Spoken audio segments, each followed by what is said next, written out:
بالله من الشيطان الرجيم. بسم الله الرحمن الرحيم. الحمد لله رب العالمين. صلى الله على سيدنا محمد الطاهرين. اللهم صل على محمد. أما بعد، ہمارے موضوع بحث ہے کہ من بعث مال غیره ثم ملکہ ہے نا، کہ غیر کے مال کو پہلے فروغ کرتا ہے. فروغ کرتے وقت کی فضولی تھا، لیکن پھر مالک فروغ کرنے کے بعد، عقد ہونے کے بعد، پھر اس مالک پہ رجوع کر کے خود اس کو خریدتا ہے. پھر اجازت دیتے وقت کیا بن گیا؟ عقد کرتے وقت کیا تھا؟ وہ غیر مالک تھا، لیکن جب یہ اجازت دیتے وقت خود کیا ہے؟ مالک بنا. تو پھر اس صورت میں دو صورت ہیں. ایک دفعہ خود مالک بننے کے بعد پہلا جو عقد فضولی کے طور پر کیا ہے؟ اس کی اجازت دیتا ہے، اور دوسری صورت کیا ہے؟ اس کی اجازت نہیں دیتا ہے. تو یہ دو مسئلہ جس ہم لوگ کو کرنا ہے. تو آج کا موضوع پہلا مسئلہ ہے، وہ غیر کے مال پر معاملہ کرے، پھر وہ خود مالک بن جائے، پھر اجازت دے دے، تو کیا پھر یہاں پر کیا ہوگا؟ یہ مسئلہ ٹھیک ہے جی.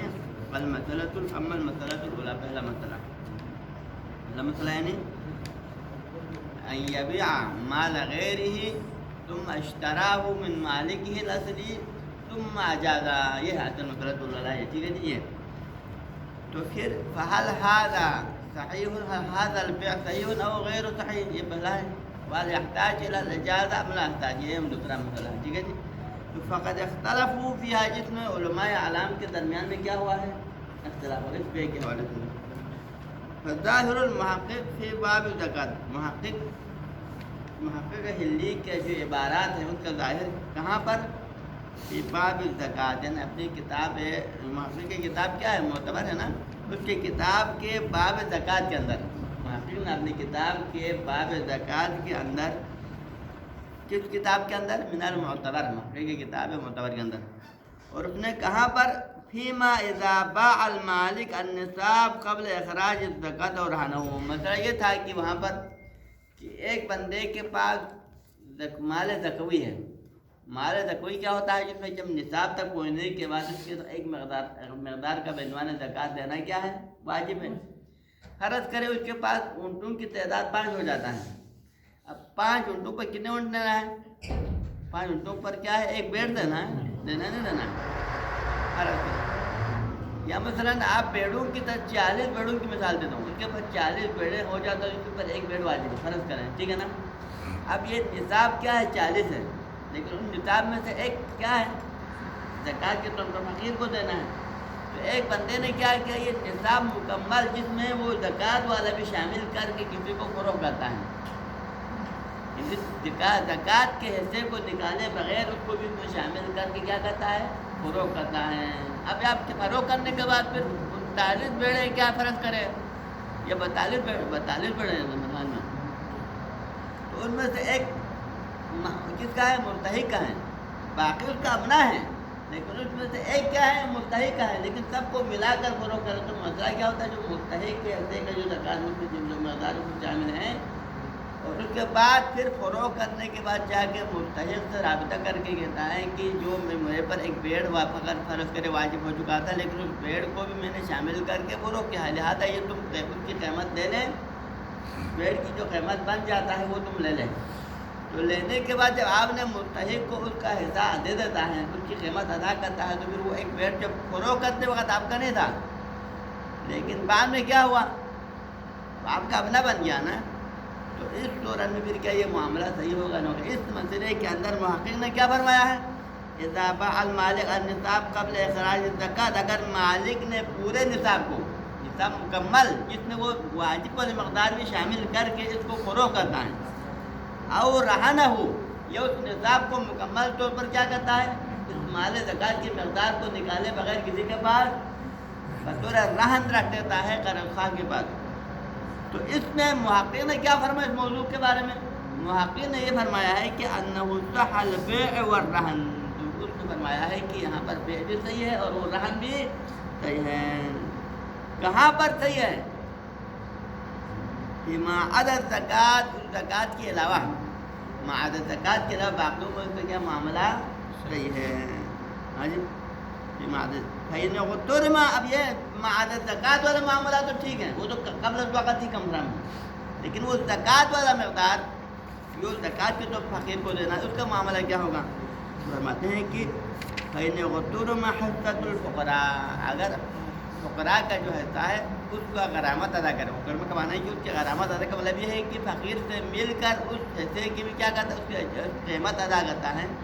یہ ایک پیڑ کا جو تمہارا بننا تھا اس کو میں نے فروغ کیا، لہٰذا اس کی قیمت تم لے لے تاکہ وہ پیڑ بھی میرے ہم میں کیا ہو جائے، صحیح ہو جائے. ابترما حصۃ الفقراء، فقراء کے حصے کا بھی غرامت ادا کرے، فقراء کو اس کی قیمت ادا کرے. تو پھر وہاں پر قال شیخ رحمہ اللہ، یہ محقق نے شیخ کی قول کو نقل کرا ہے. عبارت محقق کا ہے لیکن قول شیخ توتی کی نقل کرا ہے کہ محقق اپنی کتاب معتبر میں فرماتا ہے کہ فقال شیخ رحمہ اللہ، پھر وہاں پر شیخ توتی نے فرمایا ہے کہ صح البیع والرہن، تو پھر بیع بھی صحیح ہے، رہن بھی صحیح ہے. اب یہاں صحاح ہمارا کون سا صحیح ہے؟ پہلے اوپر والا صحاح اور اس میں فرق ہے. اوپر کا صحاح میں کیا کہا تھا، فیما عدد زکوٰۃ کا تھا نا، لیکن یہاں پر نیچے میں کیا ہے، معدد زکوٰۃ کی قید نہیں بلکہ مطلقاً جو بے ہے وہ صحیح ہے، رہن بھی مطلقاً صحیح ہے. اس میں زکوٰۃ کی مقدار بھی شامل کر کے جو معاملہ کیا تھا مکمل تحفظات صحیح ہے. اس کے بعد پھر محقق آگے کیا فرماتے ہیں، خود محقق کے حوالے سے فرماتے ہیں کہ وہ فیہ اشکال، اس میں کیا ہے اشکال. کیوں اشکال کیا ہے؟ لأن العین مملوکۃ، کیسے صحیح ہو سکتا ہے جبکہ یہ عین کون سا عین، جو معدد زکوٰۃ کی جو مقدار کا جو عین ہے، جو زکوٰۃ کے طور پر آپ نے فقیر کو دینا تھا، تو وہ کیا ہے، وہ کس کی مملوک ہے، کسی اور کا مملوک ہے. یہ فقیر کی ملکیت ہے، آپ کی ملکیت تو نہیں ہے نا. لأن العین مملوکۃ، ٹھیک ہے. تو لہذا جب آپ عقد کر رہا تھا، بے کر رہا تھا، تو آپ کا تھا نہیں تھا، وہ مقدار آپ کا نہیں تھا. وَإِذَا أَدَّى الْعِوَضَ، لیکن عقد کرنے کے بعد آپ نے کیا کیا، عقد آپ نے پہلے کیا جبکہ آپ کا مال نہیں تھا، لیکن پھر آپ نے فقراء کا حصہ ادا کر کے اس کا آپ بنا، اذا ادى العوض، فقراء کو اس کا عوض آپ نے ادا کیا.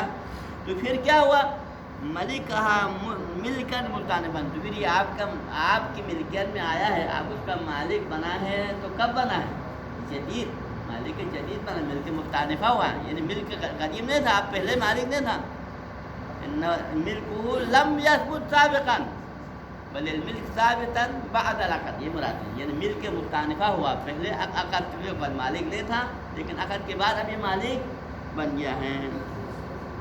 تو لہذا اس بنا پر پھر کیا ہونا چاہیے، آپ عقد کے وقت مالک نہیں تھا، بعد میں جب آپ مالک بنا ہے تو پھر ففتہ قرب وہاں الی اجازت المستانفہ. تو پھر آپ کو یہ ڈائریکٹ کرنے کا حق نہیں ہے کہ ڈائریکٹ پہ صحیح بے کہہ کے ڈائریکٹ بے کو صحیح قرار نہیں دے سکتے، بلکہ بے کو صحیح قرار دینے کے لیے آپ کو شرط رکھنا پڑے گا. کیا کہ اگر یہ بندہ مالک ابھی بنا ہے، پہلے آپ مالک نہیں تھا، تو پھر آپ کو ایک اجازت دینا پڑے گا اس پہلے والا عقد کے اوپر. جب آپ اجازت دے دے دوبارہ تب جا کے وہ بے صحیح ہو سکتا ہے، لیکن آپ اجازت نہیں دے تو ڈائریکٹ سہل بے درست، لہٰذا پھٹا کرا پہ وہاں الا اجازت.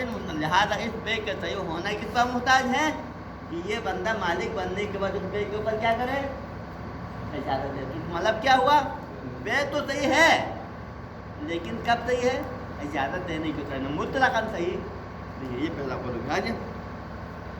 کمال و باع مال غیر ہی ثم اشتراه ہو، یہ مال زکوی کی بات نہیں ہے بلکہ عام مسئلے میں بھی اگر آپ کسی دوسرے شخص کے مال کو پہلے فروخت کرتا ہے، جس کی فروخت کرتے وقت آپ مالک نہیں تھا، پھر آپ مالک سے مراجعہ کر کے پھر اس کو اپنے لیے خریدتا ہے، اور اس شرح کے بعد پھر پہلے والے بے کے بارے میں کیا ہوگا، تو وہاں پر بھی یہ مسئلہ ہے.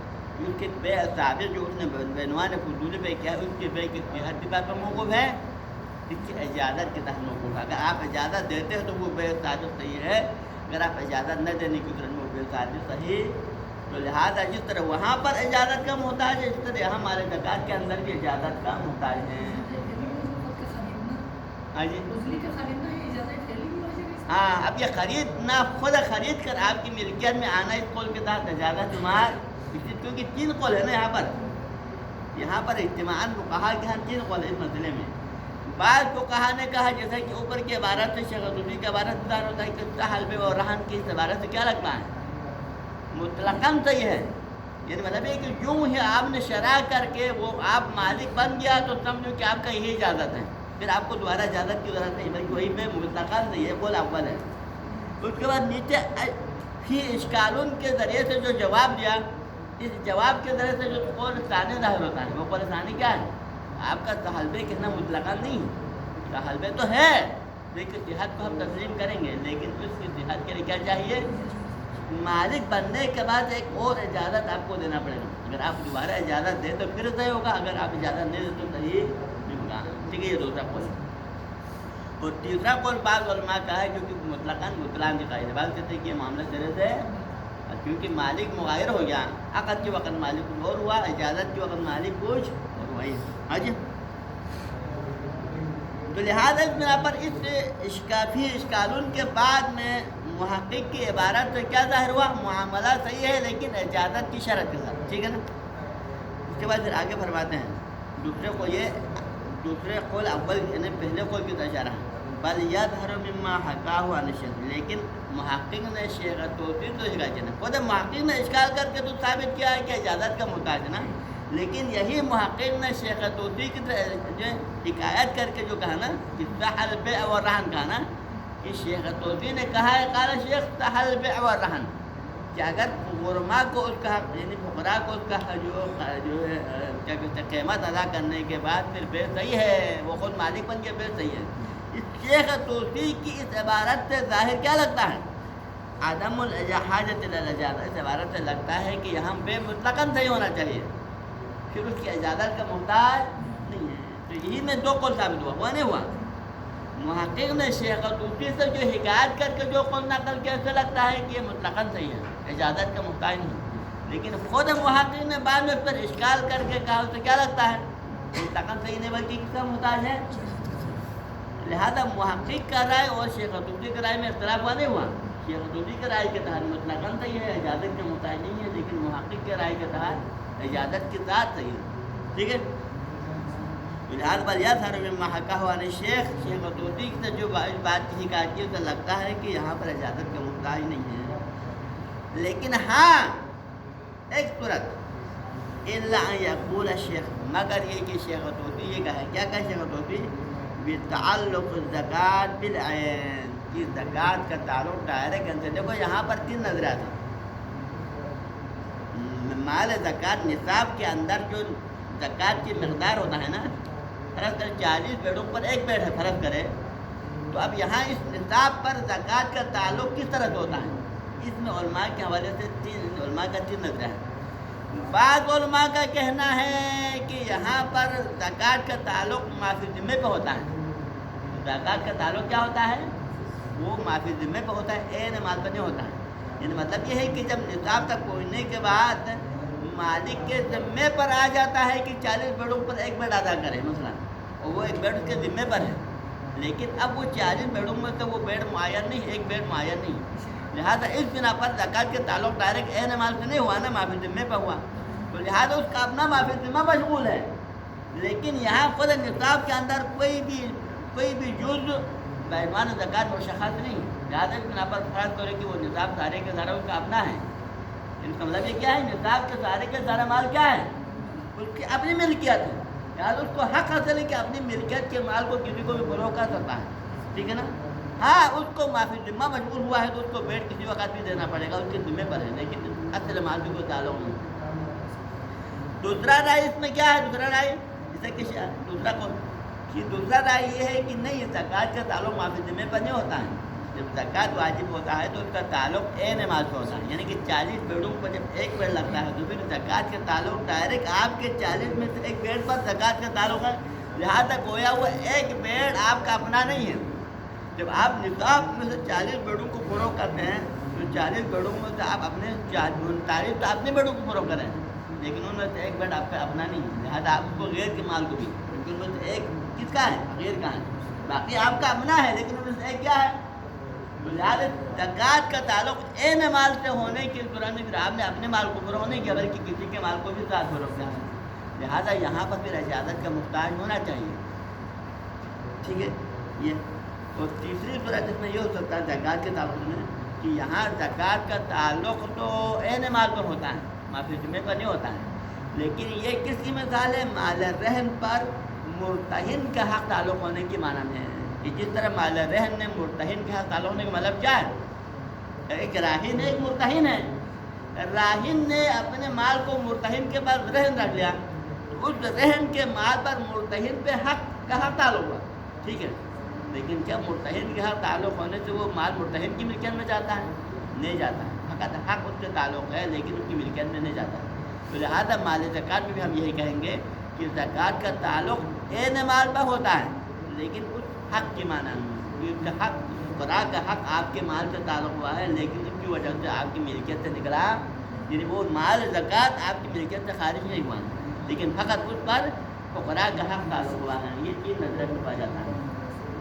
لہٰذا اگر اس بنا پر اگر ہم یہاں پر زکوٰۃ کا تعلق اگر معافی ذمے پہ ہونے کے قائل ہو جائیں یا اس دوسرے نظر کے قائل ہو جائیں کہ جس میں زکوٰۃ کا تعلق تو کیا ہے مال پہ تعلق ہوتا ہے لیکن وہ رہن کے مال کی طرح ہے کہ جس سے آپ کی ملکیت سے خارج نہیں ہوتا ہے. تو ان دو صورتوں میں شیخ طوسی کے بعد ٹھیک ہے. شیخ طوسی کے بعد کیا ٹھیک ہے؟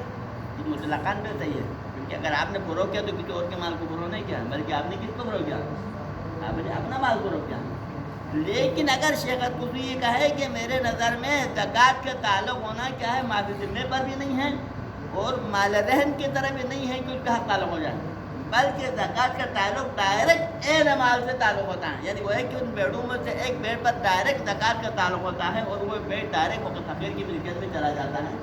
اگر شیخ طوسی اس نظریے کو ماننے کی ضرورت ہے شیخ طوسی کو یہ کہنا چاہیے کہ یہاں پر بھی کیا چاہیے بعد میں کچھ فقیر سے اگر آپ پیسہ دے کر اس مال کو اپنا بنانے کی ضرورت میں آپ کو کیا کرنا چاہیے؟ اجازت دینا چاہیے، اجازت کا محتاج ہونا چاہیے. آج لہٰذا کیا فرماتے ہیں یقول شیخ مگر ایک شیخ طوسی یہاں اگر کہیں کیا کہیں بتعلق زکوٰۃ بالعین کہ زکوٰۃ کا تعلق ڈائریکٹ عین مال سے تعلق ہوتا ہے. یعنی کہ 40 بیڑوں میں سے ایک بیڑ پر ڈائریکٹ زکوٰۃ کا تعلق ہو گیا، وہ ایک بیڑ ڈائریکٹ کس کی ملکیت میں چلا گیا؟ فقیر کی ملکیت میں. تو لہٰذا آپ اگر فروغ کریں تو کس کے مال کو فروغ کریں؟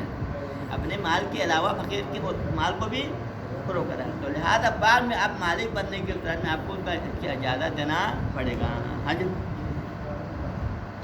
کا تعلق دین بالرہن، جس طرح رہن پر دین کا تعلق ہوتا ہے. جیسے مال رہن پر آپ نے کسی مال کو رہن کسی کے پاس رکھ لیا تو آپ کے رہن پر دین کا تعلق ہو جاتا ہے. تو دین کا تعلق ہونے مطلب یہ ہے کہ اس پر آپ کا حق جم گیا. حج ختم.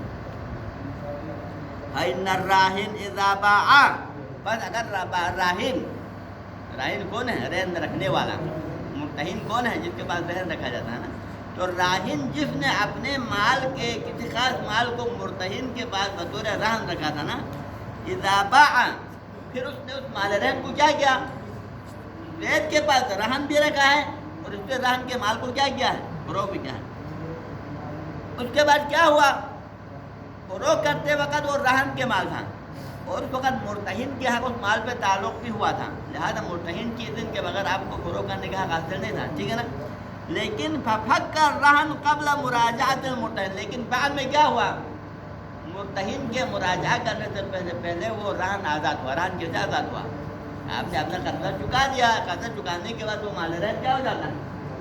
آزاد ہو جاتا ہے.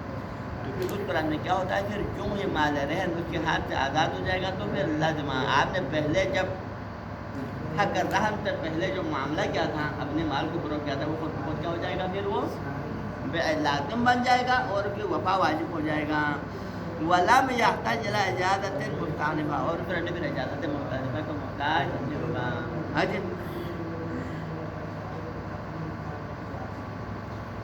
وروما بهذا القول صرح الشہید رحمہ اللہ فی الدروس، اسی قول کے بارے میں شہید اول نے اپنی کتاب دروس میں صرحت کی. کس قول کے بارے میں؟ اجازت کا محتاج ہونے کی اجازت کا محتاج ہونے کی ضرورت میں. حج یعنی نہیں لم یحتاج عدم اختیار کی طرف، ولم یحتاج الی اجازت مستعنفہ کا نا اجازت کا محتاج نہ ہونے کی. کیونکہ جس طرح اوپر مربوط ہے نا شیخ طوسی کی حکایت سے بھی ہمیں ظاہر ہے یہ مستثنیٰ منہ سے نہیں ہے، یہ مستثنیٰ سے ہے. یعنی مستثنیٰ سے نہیں بلکہ مستثنیٰ منہ کی بات ہو رہا ہے، اوپر سے تعلق ہے. یظہر مما حکاہ عن الشیخ عدم الحاجہ الی الاجازہ، شیخ طوسی کی اوپر کی عبارت سے کیا لگتا ہے یہ بے مطلقاً صحیح ہے اور اجازت کا محتاج نہیں ہے. مگر ایک صورت میں اجازت کے محتاج ہو سکتا ہے کہ اگر ہم زکوٰۃ کے تعلق عین مال سے قرار دینے کے قائل ہو جائیں. ہاں یہ اور اس کے بعد جب یہ ھذا القول صرح شہید، اور اسی قول کے بارے میں شہید اول نے بھی صراحت سے یہ عدم الحاجت ہے، ہم مراد عدم الحاجہ اللہ جاتا ہے، ٹھیک ہے جی۔ شیخ الطوفی نے بھی اپنی کتاب میں یعنی شیخ شہید اول نے اپنی کتاب دروس میں بھی صراحت کے ساتھ کہا ہے کہ یہاں پر اجازت کا محتاج نہیں ہے بلکہ مطلقاً معاملہ طیب وهو ظاہر المحکی عن السمری، اور یہی بات جو سمری نامی فقیہ ہے نا اس سے بھی حکایت ہوئی کہ وہ بھی مطلقاً اس معاملے کو صحیح سمجھتے ہیں اور اجازت کے محتاج ہونے کے قائل نہیں ہیں، ٹھیک ہے جی۔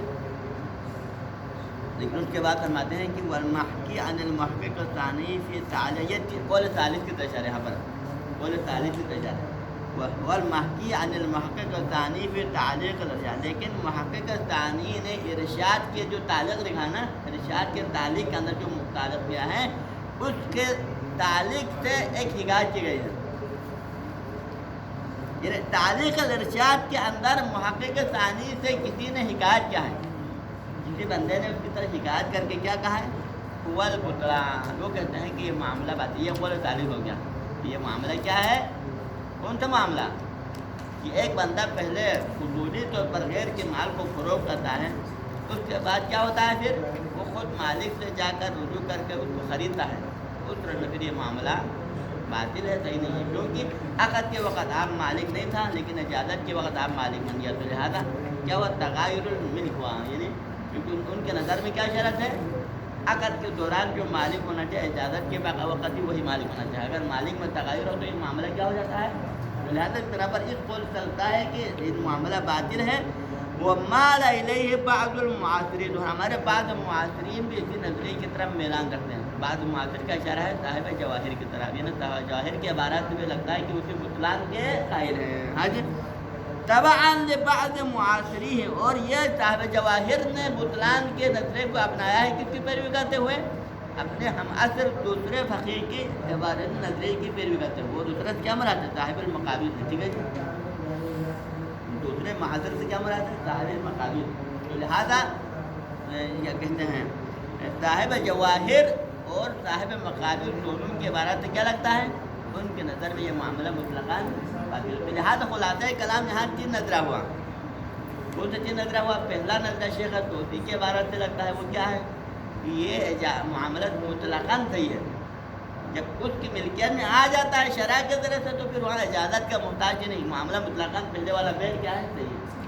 اس کے بعد دوسرا نظرہ سامنے آ گیا، کیا ہوا کہ معاملہ تو صحیح ہے لیکن کب صحیح ہے اجازت کی شرط کے ساتھ، اگر وہ بعد میں ایک اور اجازت دیتا ہے تو پھر صحیح ہے وإلا نہیں، لیکن تیسرا رائے جو کہ صاحب جواہر وغیرہ کا وہ کیا ہے معاملہ سرے سے باطل ہے، یعنی اب معاملہ باطل ہو تو پھر اجازت کا محتاج ہونا نہ ہونے کا موضوع کیا ہوا موضوع سرے سے منتفی ہو گیا نا یہاں پر۔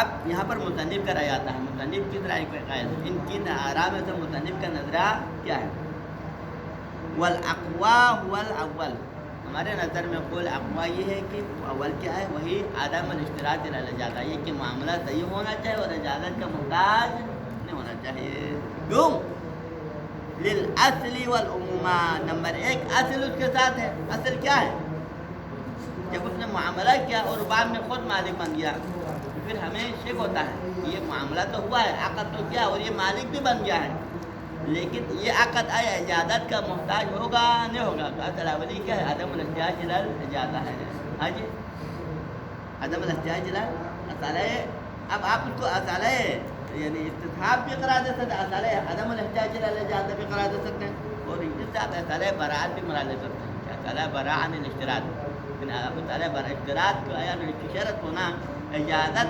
دوبارہ دینا یہ شرط ہے یا نہیں ہے، کیونکہ حوالے سے کیا کریں گے ہم اصالہ تو لہٰذا، لیکن زیادہ استعمال قوی ہے اصالہ استصحاب ہے، اصالہ اصل عدم احتیاج الاجازہ، معاملہ ہوا اور یہ مالک بھی بنا ہے کیونکہ اور بالکل کا حکم آیا نہیں آیا، لیکن ہمیں شک ہوتا ہے کہ یہ دوبارہ اجازت کا محتاج ہے یا نہیں، تو اصل کیا عدم الحاجہ الی الاجازہ ہے، حج۔ اور دوسرا والعمومات، ایک اصل اس کے ساتھ ہے اور دوسرا عمومات، عمومات کیا ہے او بالوقوت ہے، احل اللہ البیع ہے، تجارت تراضین ہیں، اسی طرح کے جو عمومات ہیں وہ بھی کیا تقاضا کرتا ہے، وہ بھی تقاضا یہ کرتا ہے کہ جب یہ بندہ جب خود معاملہ کرتا ہے اور خود مالک بنتا ہے تو ان کے اوپر کیا ہے جب مالک بننے کے بعد اس کے اوپر وفا واجب ہے، وفا کرنا، اور وفا کرنا واجب ہونے کے بعد پھر اس کے لیے کوئی قید نہیں ہے کہ اگر وہ اجازت دے تو وفا واجب، وہ اجازت نہ دے تو وفا واجب، کیونکہ عمومات عام ہیں. اس میں اجازت والی صورت کو بھی شامل ہے، عدم اجازت والی صورت کو بھی شامل ہے، لہٰذا اجازت کوئی شرط نہیں ہے. ہاں جی. العمومات السلیمہ اور یہ عمومات سالم ہیں، اس میں کوئی قید نہیں آیا ہے، عمومات کے لیے کوئی تخصیص نہیں آیا ہے. اما یرد علیہ اشکالات سے سالم، یعنی یہ عمومات سالم ہیں اشکالات سے جو بعض علماء نے وارد کیا ہے. کیونکہ یہاں پر ہم نے جب بالکل صحیح کرا دیا نا بغیر اجازت کی ضرورت کوئی بغیر، تو پھر بہت سارے علماء اعلام نے کیا کیا، اس کے اتحاد پر کیا اعتراض کیا. تو مصنف فرماتے ہیں کہ علماء نے جتنے بھی اشکالات وارد کیے ہیں یہاں اس کی صحت کے اوپر جن اشکالات سے یہ عمومات سالم ہیں، جن عموم کو لاگو کرنے کے بعد وہ سارے اشکالات وارد السلیم عما یرد علیہ، یعنی وہ جو اشکالات جو نظریے پر وارد ہوا ہے اس اشکالات سے یہ عمومات کیا ہیں، تعلیم عمومات پر یہ اشکالات وارد ما عدا امور، ہاں ما عدا امور سوائے چند امور کے، امور کا اشارہ اشکال کی طرف، سوائے چند اشکالات کے کہ لفقہا بعض من قارب عصرنا، کہ جن اشکالات کو ذکر کیا، لفقہ یعنی ذکرہا بعض من قارب عصرنا، ان بعض علماء اعلام نے ذکر کیا ہے جو کہ ہمارے عصر کے قریب ہیں، ہمارے ہم عصر قریب عصر اور امام، یہاں مراد ہے صاحب مقابض مراد ہے جی.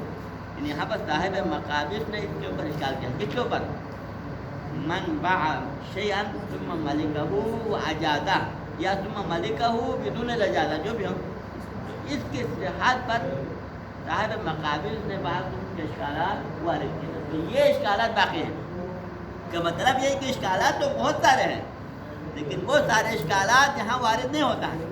عمومات ان اشکالات کے لیے عمومات کے راہ کو روکا نہیں ہے، لیکن فقط صاحب مقابض نے بعض اشکالات ذکر کیے جو کہ کسی حد تک قابل غور ہے.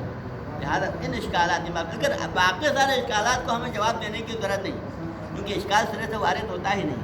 لیکن وہی بعض اشکالات جو امور ہے جو صاحب مقابض نے ذکر کیا، ان اشکالات جو کہ قابل غور ہے، لہٰذا ہمیں کو ذکر کرنے کی ضرورت ہے اور ان کا جواب بھی دینا پڑے گا.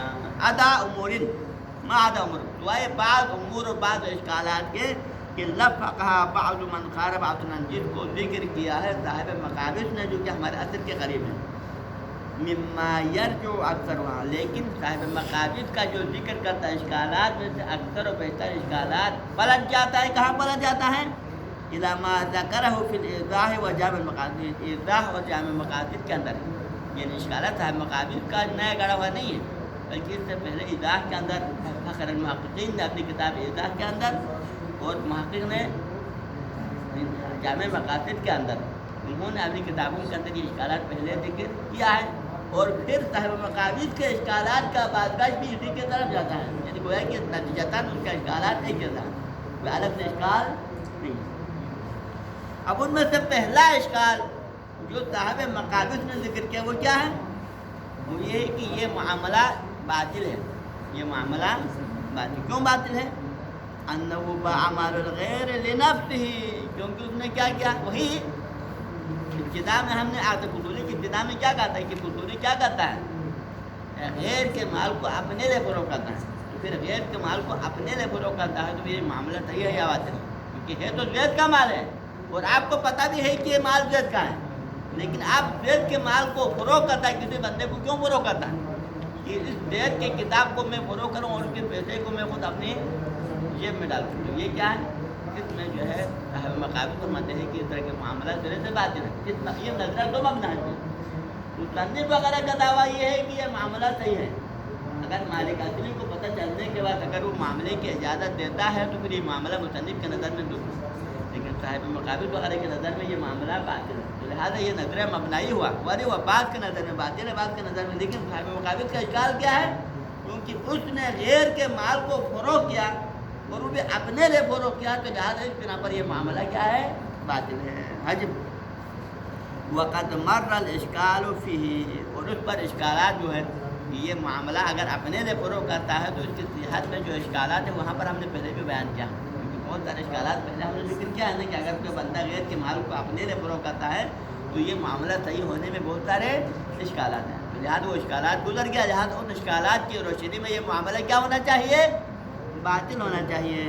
اس کے بعد صاحب مقابل ایک جملہ اضافہ کرتے ہیں، وَرُبَّمَا لَا يَجْرِي فِيهِ بَعْضُ مَا ذُكِرَ هُنَاكَ۔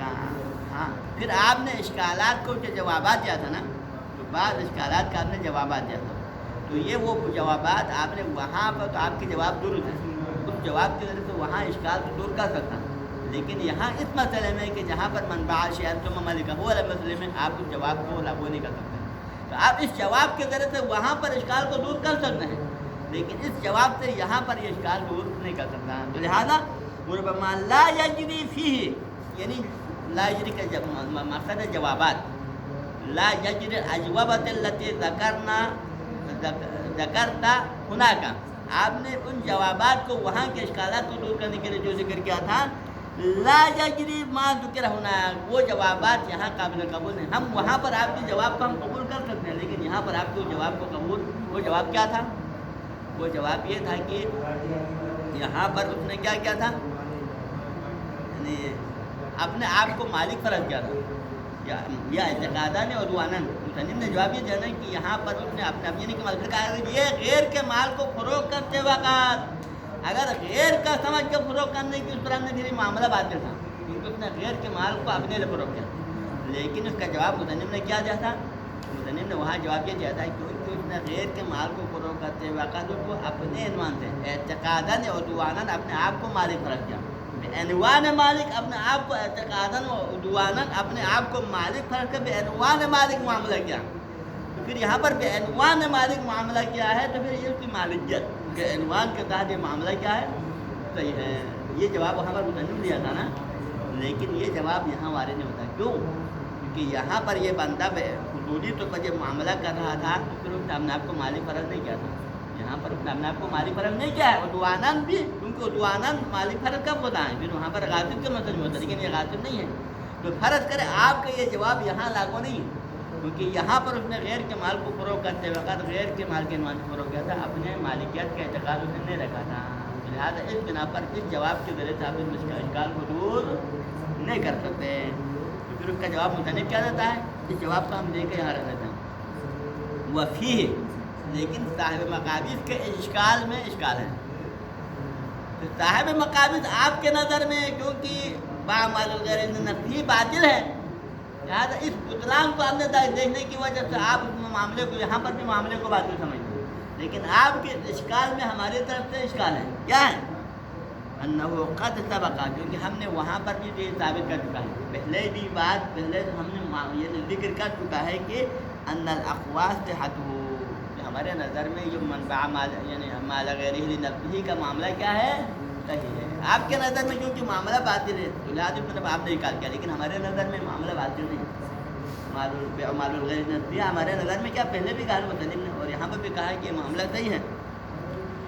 اس کے بعد پھر اس کے مقابلے میں مصنف کہتے ہیں وَرُبَمَا يَسْلِمْ هُنَا، بلکہ ہم ایک بات اضافی کریں گے کہ یہاں پر بعض جوابات ہمارا جوابات سالم ہیں، ہم نے جو جوابات وہاں دیا تھا نا تو ان جوابات کو وہاں پر تو آپ رد کر سکتے ہیں، لیکن وہ جوابات یہاں پر آپ کو اس کو رد کرنے کے لیے گنجائش نہیں، ربما یسلم ہونا، یہاں پر ہونا کا اشارہ کیا، منبع شیئن ثم ملکہ کے مسئلے میں یہاں پر بعض ہمارے جوابات اشکالات سے سالم ہوں، ان بعض الاشکالات الجاریہ ہونا کا، وہ بعض اشکالات جو آپ نے وہاں پر ہمارے جواب پر کیا تھا، ہم نے وہاں پر جواب دینے کے بعد آپ نے ہمارے جواب پر وہاں کیا کیا تھا، اشکال کیا تھا، تو وہ اشکالات وہاں پر تو لاگو ہوتا ہے لیکن وہ اشکال یہاں پہ لاگو نہیں ہوتا ہے، تو لہٰذا اس بنا پر یہاں پر ہم منبع شیئن ثم ملکہ کے مسئلے میں معاملے کو صحیح قرار دینے کی طرح پھر کیا ہوتا ہے، صحیح قرار دینے کی طرح پھر وہ اشکال جو وہاں یہاں لاگو،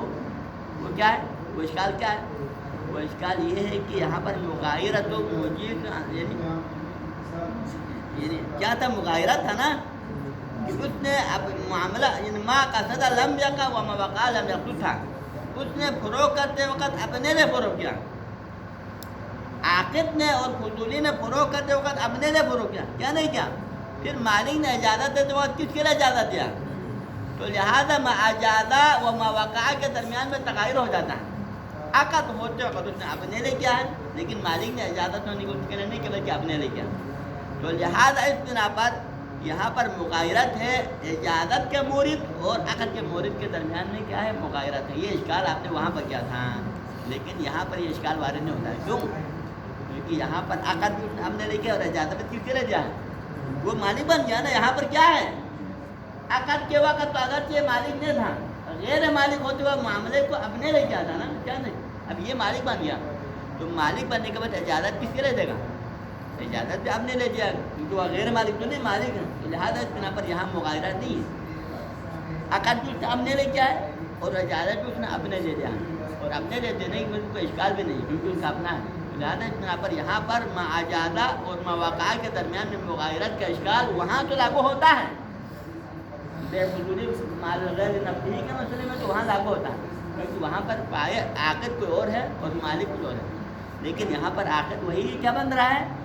لہٰذا اس بنا پر اجازت اور عقد کے درمیان میں مغایرت رہتے نہیں ہے بلکہ یہاں اتحاد ہے. لہٰذا وہ اشکال یہاں پر لاگو سمجھا رہا ہے.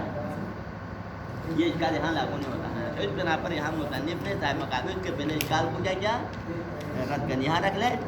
صلی اللہ علیہ سیدنا محمد الطاہرین. مثل